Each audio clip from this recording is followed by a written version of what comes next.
Thank you, Mr. Ito. I would express the opinion that Joy probably made the right choice, and we will not keep you long so you can catch up.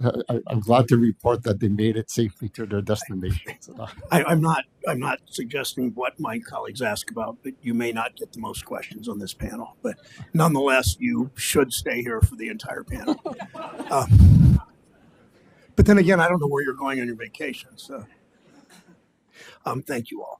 Start with you, Ms. Goldsmith Romero. The FDIC suffered from significant long-standing workplace culture issues. It's been described as misogynistic, patriarchal, insular, outdated, good old boys club. Significant changes necessary because FDIC employees deserve a workplace free from discrimination and abuse and harassment.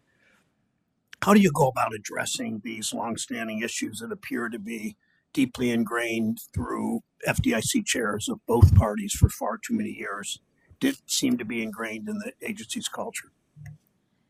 Thank you for the question, Senator. I mean, when I read the report, it reads like a bygone era, particularly for women and minorities and members of the LGBTQ plus community. So I'll learn more if confirmed and I can get in there, but let me give you my top line thoughts.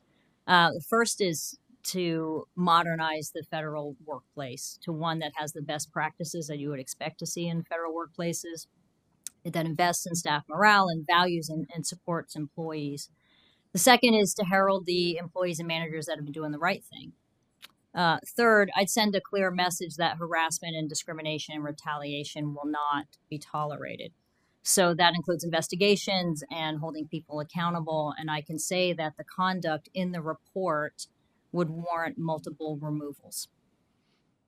Additionally, we need to put in place what is the normal standard federal EEO process for complaints, and then encourage people to use it rather than have them live in fear.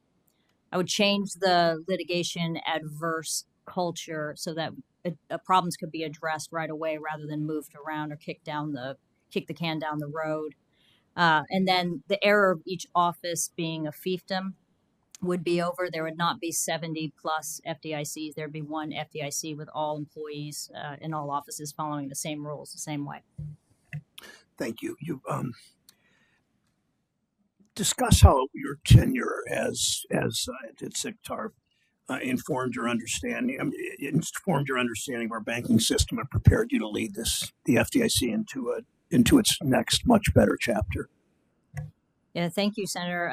TARP was really deep into banks at the worst time in our nation's history. We were inside the same confidential supervisory privilege that FDIC and other regulators hold. And we were dealing with failed banks all the time and banks that were in trouble. So we are actively monitoring all of the 700 plus banks in TARP, making recommendations to Treasury. A lot of those were community banks that were having trouble getting out of TARP. And we were following all of that and following their health and condition.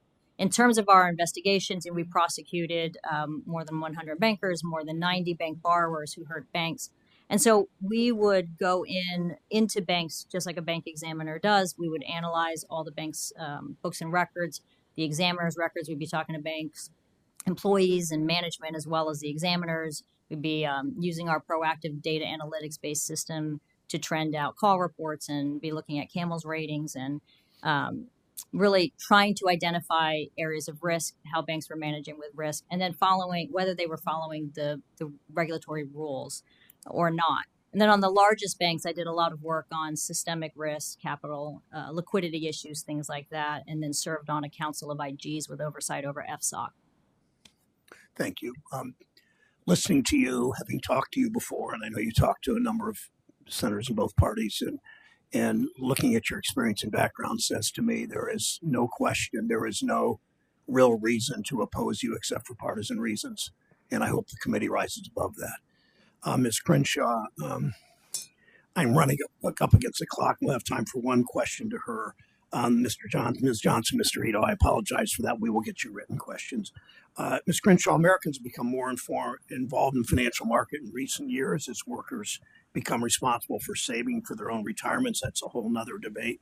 But the system's often rigged for Wall Street against everyone else. We know that most of inflation in this country is because of corporate greed. We see all kinds of signs of this is a system for Wall Street more than for workers. What steps does SEC need to take to make sure Americans have the tools and the information they need to feel confident they'll be treated fairly as they save for the future? Thank you. Yeah, the fact that Americans' retirement is in their own hands more than ever means that the SEC must promote trust in our markets. We do that by reducing bad actors, ensuring truthful and appropriate disclosures, and making sure that market participants play by the rules, all of them. This helps maintain confidence in the markets so investors know it's a safe place to put their money. Thank you. Senator